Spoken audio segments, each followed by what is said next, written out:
From the loveliest village on the plains, this is the Southeastern Sports Podcast. Here comes Reeves. Here's the front of the plate. He is safe. Brave run. Ross swings enough drive to deep left field. That one's gone. That one's gone. Howard wins. It's going to be to the goal line. It's going to be gone. It's a touchdown. And the Gators have won the game. There goes Herschel. There goes Herschel. Desperation play. Flack's going to throw in the end zone. Got him in wide open. Washington, you got it. Touchdown over. Touchdown over. Now with this week's show, here's John Abrams, Riley Hubbard, and Grayson Pierce.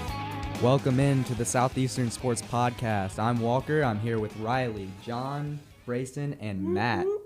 We're talking fire Instagram comments on the Southeastern Sports Podcast Instagram, Georgia football, Kentucky, Mizzou, Arkansas, and a little bit of Auburn at the end. Fellas, how are we feeling about those comments on the Instagram? I think that Matt got abused. Got to say, if you haven't seen the post, you got to go to SE Sports Podcast on Instagram. Take a look. All of the on-air talent posted what they believe will be the order of finish at the end of play. And, I mean, it wasn't like everybody was on Matt. It was like pretty much, depending on what type of fan they were, they disagreed with somebody. Matt got the State fans. You got a lot of hate from State fans. Right. Because he put State finishing last. What was the record you gave him? I didn't give him any records. Oh, yeah, that's right. You didn't know. And the only fan base that liked Matt was A&M, because he has A&M at like second or third in the league for some reason. I mean, Arkansas liked me too because they weren't last. Yeah, true. Yeah, Matt has Arkansas like third to last in the West, which is I don't see fine. how Arkansas doesn't finish last. And Mississippi State finishes last somehow, even after Moorhead had a 9-win season last year, 8-win season, something like that. I don't even know. How are you gonna? How do you back that up, Matt? Well, Arkansas, we're going to for all the Instagram haters. How do you back that up? Arkansas a little bit later in the segment, but they got the quarterback when transferred from A&M, which is a really good quarterback, and they got a quarterback from SMU, and they're going to be. I feel like their quarterbacks got a really good situation for the transfer portal. What did Nick Starkel do at A&M to prove to you that he's a good quarterback? Well, he started and then he got injured and then he didn't play. So. Start for SEC school, you've got something going for you. And just to give everyone a little context here, this is one of our 5 posts, and it is our most liked post, most commented on post. 100 likes, 119 comments. This thing went... That's a lot of comments. Went on fire the past couple days. We've been on the Explore page, I believe. This is like Newton's third law, but in Instagrams. So Matt had some fire takes, got some fire takes back at him. But some people said that Brayson needed to be checked on as well. I think, I think one person Matt said that. also has gained a solid following after this. There was a comment that said, simply said, "I like Matt," and it got 14 likes. So more likes than any, like double the likes of any other comment. So it's either you love him or you hate him. Yeah, I'll take it. Also, Matt merch is coming out, so oh my God. DM us if you want any Matt merch. T-shirts that say "I like Matt" with a picture of our very own Matt Mixon. But what if you don't like Matt? Well, wear it ironically. You can get it or burn it. Do whatever you want. Just pay us for it. I don't care. Matt may be the most polarizing figure in podcasts. I had some people. One might say that Matt is the Tim Tebow of podcasts. You know, there was even the Baker Mayfield of podcasts, more accurately. There was a couple of comments that said Walker was an idiot. There were a couple of comments that said John's the only one that has common sense. There were I got one that said John and Riley are the only ones that have common sense. So, hey, whoever said John and Riley are the only ones that have common sense, I appreciate it. Yeah. There were multiple comments that were asking what different members were smoking. So we just want to clarify. And by different members, nobody we smokes mean anything on this podcast. we are not endorsing any drugs, legal or otherwise. Definitely not. But let me say this. I don't know where people are getting the smoking thing, but they never clarified like what that was. So maybe they're thinking that we're like smoking cigarettes. I'm not sure. It's from our great radio voices. That's what it is. It's that husky. Yeah. So this is all natural, guys. We don't smoke cigarettes. We don't vape. So, yeah. Totally natural radio voices from all of us. Right on. Anyway, Walker, we're going to go ahead and get into Georgia, correct? let's take a look at their schedule and some of their players they have this year. Well, We can the go- easiest starting point would be Jake Fromm. No. What do you guys think? I've heard people say he's the best quarterback in the SEC. I would agree with that. Even though he might be a little bit overrated, I think he's the best quarterback in the SEC. And what do you guys think? And do you guys think that Jake Fromm alone, along with a good receiving core, is going to be able to get them back to the SEC championship game? I agree that Jake Fromm is the best quarterback in the SEC. I think against top defenses, he's shown a lot more potential and has performed better. Potench. Yeah, he has a lot more potential, and I think he's played better in big games, in my opinion, than like Tua or Other than the SEC Kellen Mond, championship. whatever he thinks he is. But Joe yeah, Burrow. Joe Burrow thinks he's really good too. well, he can think all. Don't ask who Joe is. But yeah, I would take Jake Fromm over anybody else in the SEC. Okay. Do you think SEC East is, it's not a joke, but it's easier than the SEC West? So I'd say that as long as they beat Florida, which I expect them to do in Jacksonville, the East is theirs. Yeah, I think, like you said, Easy just path. beat Florida, but looking for the championship, like SEC championship, and depending on how their season goes, maybe the college football playoff again. I think all they have to do is stay healthy, really. And if they beat Florida, maybe hold off a few upsets from South Carolina or Missouri, maybe Kentucky. But yeah, I think the East is theirs. I saw on Twitter CBS's Barrett Sally picked both Georgia and Bama to make the college football playoff. He said Bama would beat Georgia in the SEC championship game. However, Georgia would still make it, and they would win the national championship over Alabama. Georgia will not get in the playoff if they lose to Bama. in You the think SEC it's the championship. win SEC championship or bust? Unless they're like undefeated I and think the only way that happens is if Georgia beats Alabama in the SEC championship and Alabama has no more than 2 losses. I think that's the only way they both make the playoff. I see. Bama could have 2 losses and still make it. Georgia can't have more than 1. I agree. And I think if you take a look at Georgia's schedule, their out of conference does not support them getting in if they lose the SEC championship pretty weak. to a West team, because the only real competition they have is Notre Dame right now, and But people I love would- Notre Dame. they do, I but agree I Dame think is not Notre good. Dame will not be a good win at the end of the season. I agree. But Notre Dame's overrated, but that's probably going to be their only loss, or maybe one other loss. Notre Yeah, Dame's only loss? Yeah, Notre Dame. Okay, It is I quite think possible. Notre Dame. Also, I yeah. think Notre Dame gets stomped at Georgia, but look at the rest of their schedule. I agree that Notre Dame is definitely not a very good win, but I agree. I think the voters Credit, And I they could think. still get in. they're biased toward the big name, which Notre Dame is very much one of those. Right.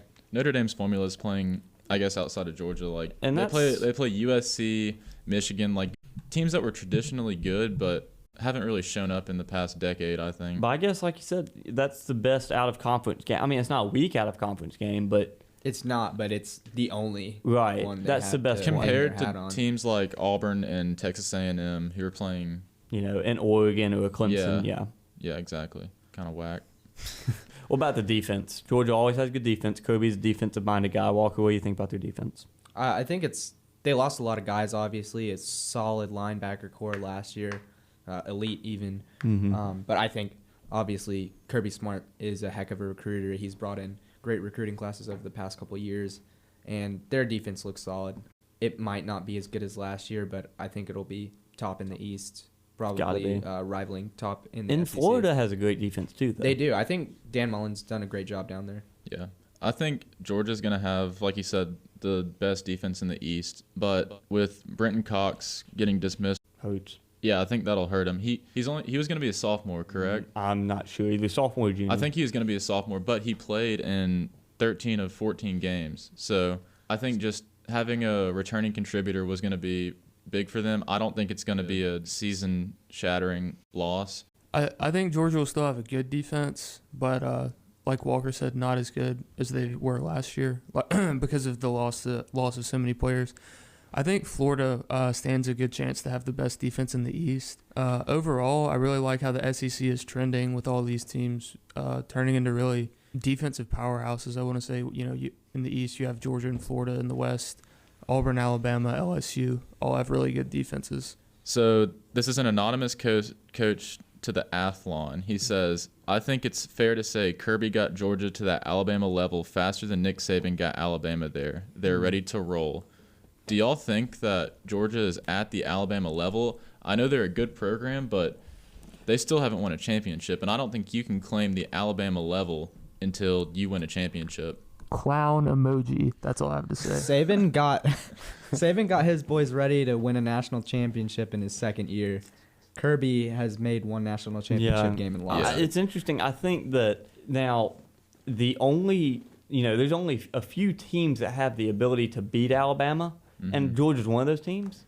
But nobody, I mean, if you're saying a quote Saban level, there is no one who is on Saban's level. He is on an island all by himself. But I get the point that the coach is making is that he has gotten himself very quickly, within 2 years, to be a program that can rival Alabama. Part of me wonders if Kirby was the one that made this quote because it just says anonymous coach. Yeah, I don't. I doubt it. To call them Alabama level, how many championships has Saban won? Like 5 with Alabama? Like, he's not even coming close right now. I mean, I get that they can play with them and they have the talent, but it is not. Like the I same. said, I get the point, but that's not a good way to. It's not a good way to put it. It's Yeah. not a good way to put it at all. From a pure competitive standpoint, I can see where he's coming from. But as far as a state of the program, Yeah, it's not even close. yeah, I agree. All right. That was Georgia football. When we come back, we'll be talking Kentucky. Now more of the Southeastern Sports Podcast with John, Riley, and Brayson.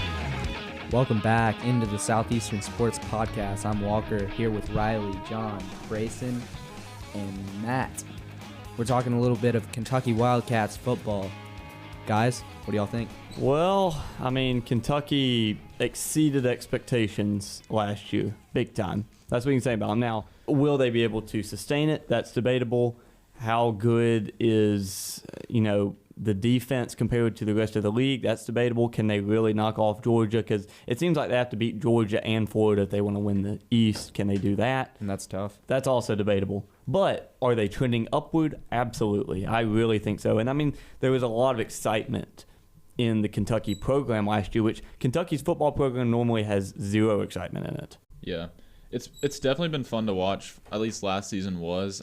I mean, they did lose talent. Kenny Snell being a big part of that. Benny Snell. Benny Snell, jeez. Kenny Snell. But yeah, Benny Snell, I mean, that was just out of the blue. How did Kentucky get a guy like that? And now he's gone. Yeah. Well, and I think that just shows that Kentucky can go out there and get talent. Maybe talent that was a little bit under the radar. I don't know how highly recruited Kenny was in high school, but I mean, and Josh Allen too, a top 10 pick. Yeah. I mean, they go out there and get talent. So I think they're going to be good for years to come. And I agree with Matt's take on a former podcast that they can beat Florida twice this season. This will be the second year. You talking about? Kentucky. Kentucky can beat Florida twice. 2 years in a row. 2 years in a row. Oh, okay. Yeah, I was about to say, please explain. Not twice in a season. I'm just. Are they giving going some to fire the Swamp takes this today. year? No, They they played last year at the Swamp. Okay, so it'll be in Kentucky. Yes. at Yeah. Kroger Field. In the Kroger. Yes. I think Kentucky has a little bit of a rebuilding year this year. Like you said, losing Benny Snell, Kenny Snell, and Josh Allen to the draft. Yeah, like you said, Kentucky can go out and find good talent, so I think they'll be all right going forward. But I think they did take a little bit of a step back this year compared to their breakout season last year. Kind of what we say with Auburn in basketball is finding talent and developing them, making them into good pros. I feel like that's what Kentucky does. Finding under-recruited players, develop them really well, and make them into pros and have a good career at Kentucky. In football? Yeah. Do they have a lot of pros? Well, they have Josh Allen and Benny Snell and a few other picks that I can't remember right off the top of my head. Recently, they've had more.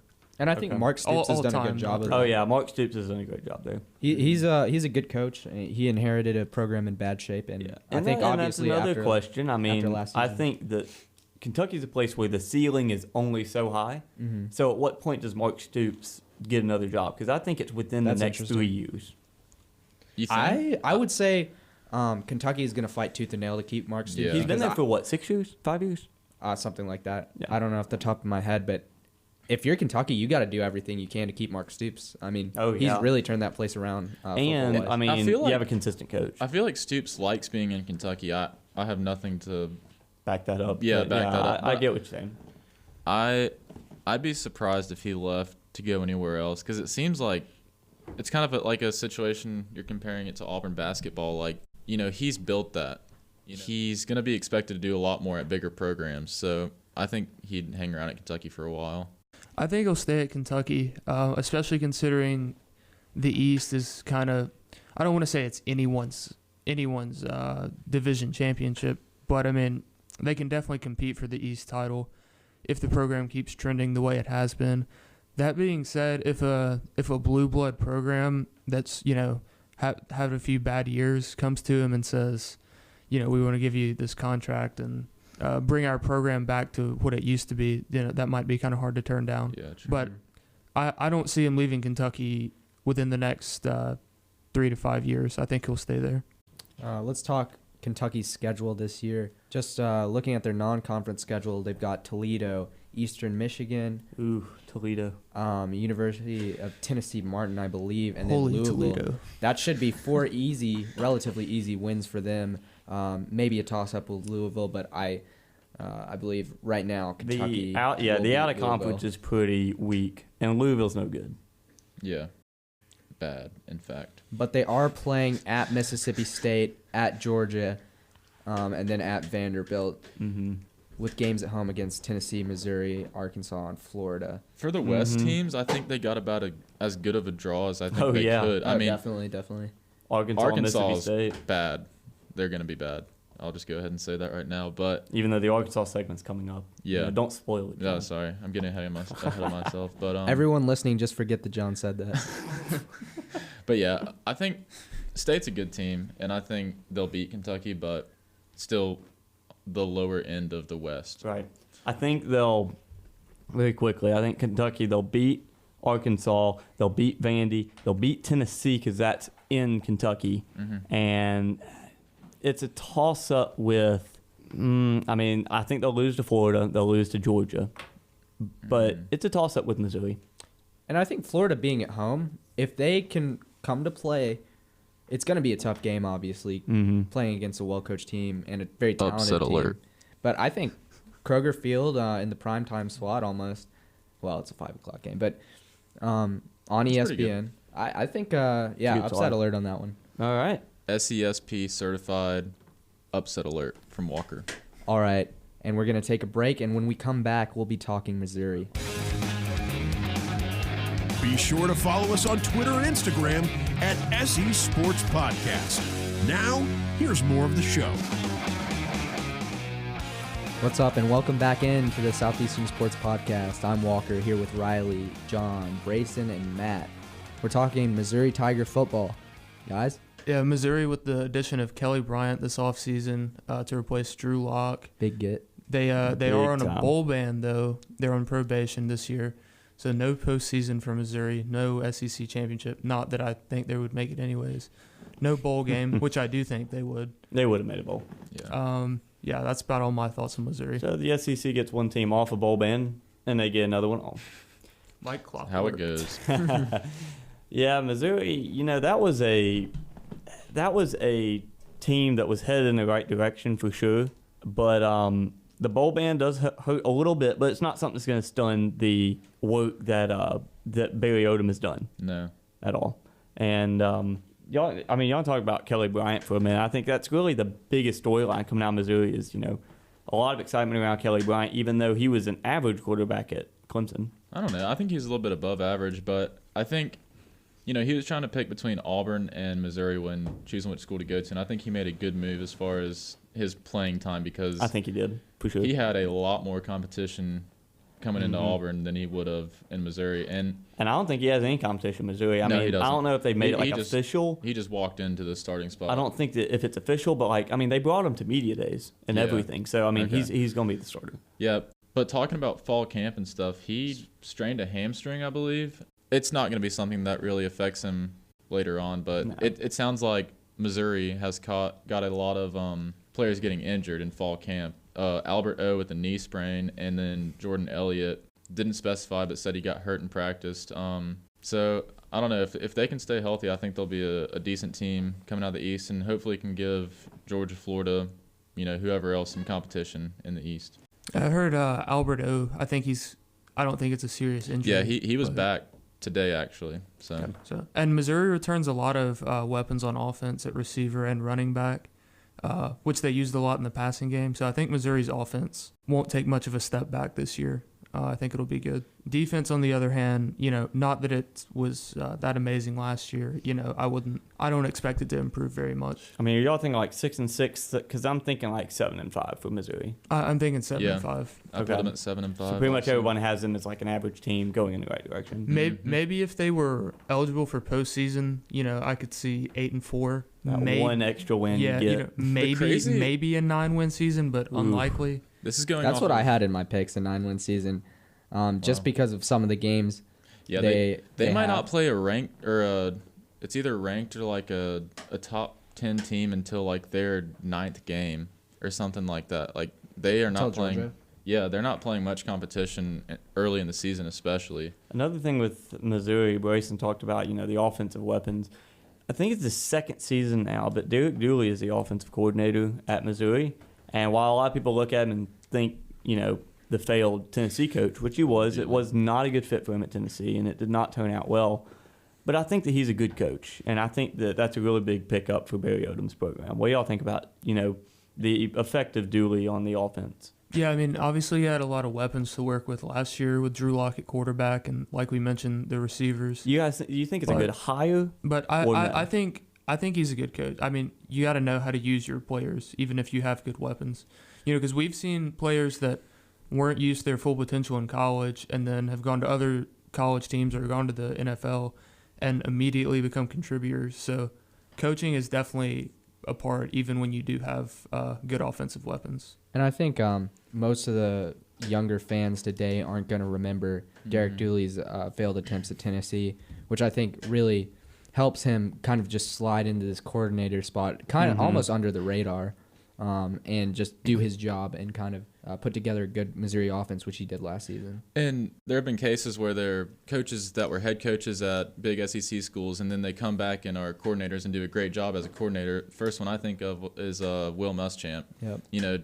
Didn't do very well at Florida, and then comes into Auburn, does really well as at the defensive coordinator spot, and now is coaching South Carolina, who I think will do pretty well this year.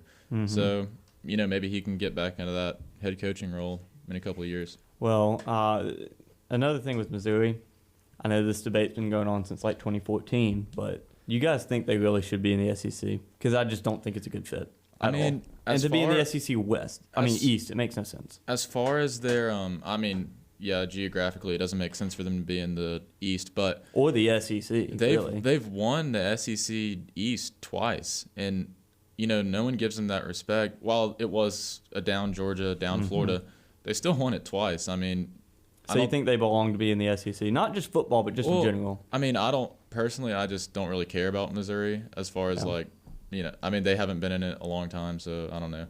But they've proven that they can play with the SEC, so I don't really have a problem with it.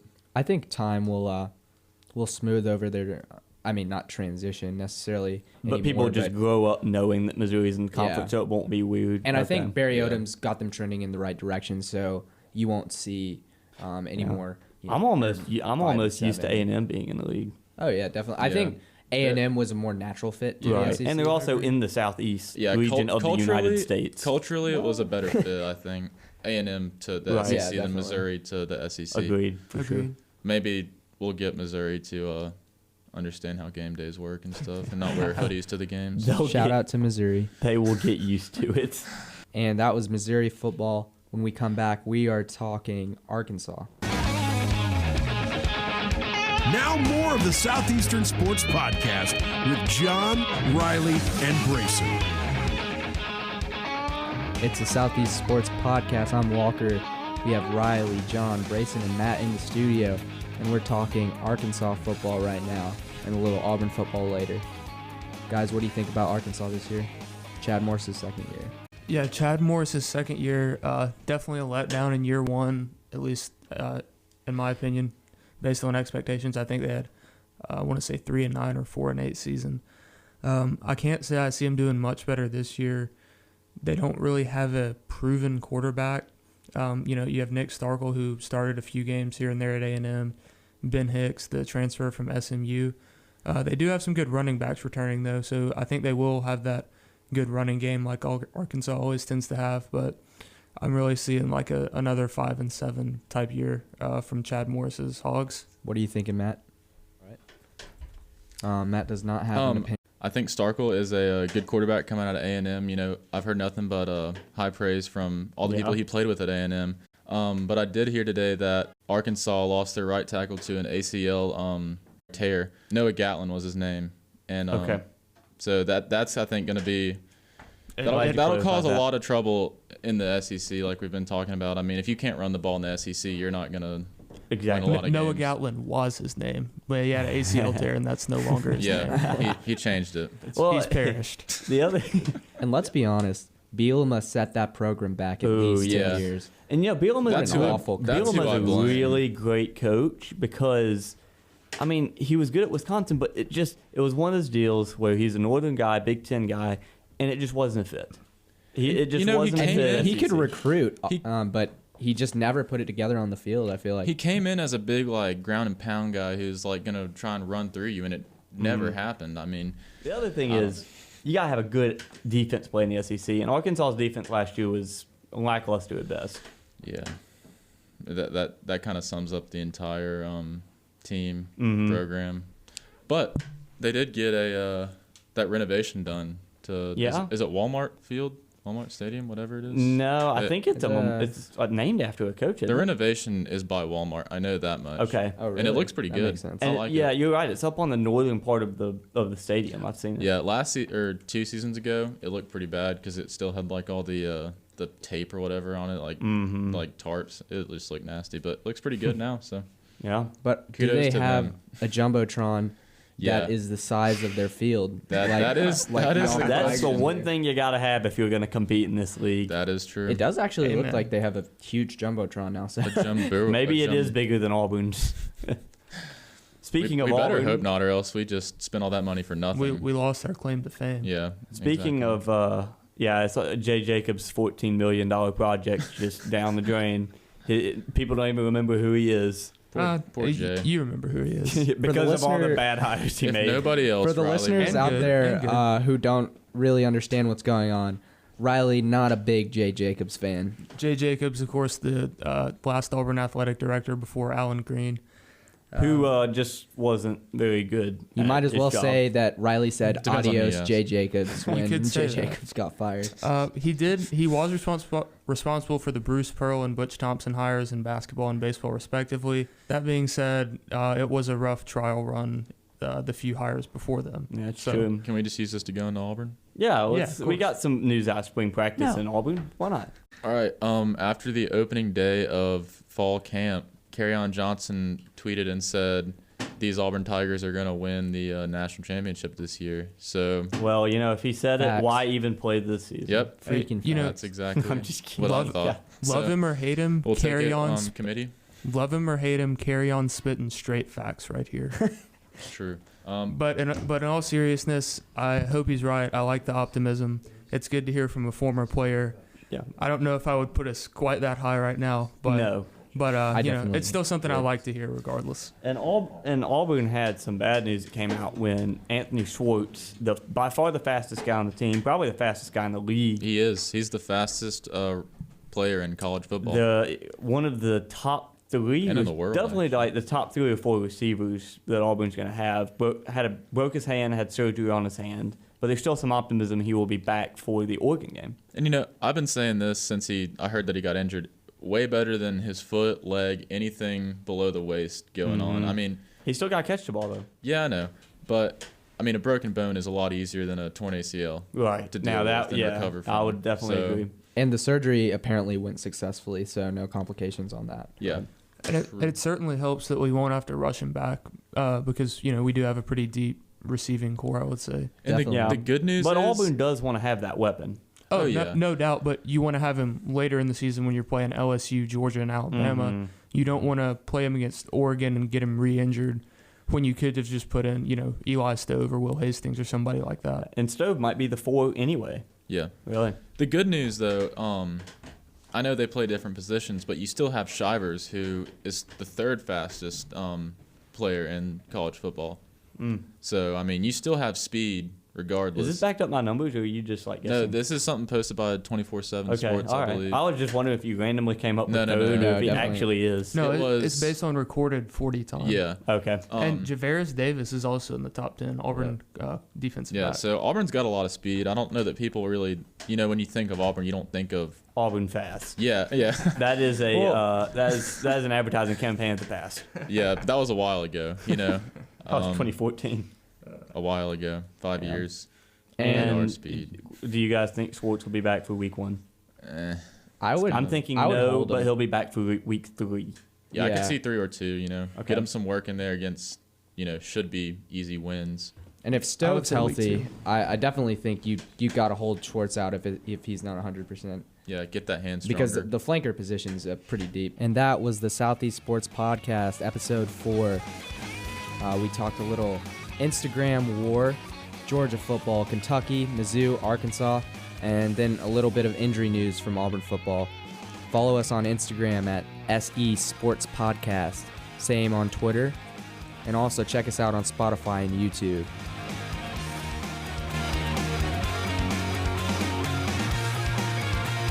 This has been the Southeastern Sports Podcast with John Abrams, Riley Hubbard, and Grayson Pierce. Be sure to subscribe to us on Apple Podcasts, Spotify, and Stitcher. For more coverage of Southeastern sports, follow us on Twitter and Instagram at SE Sports Podcast.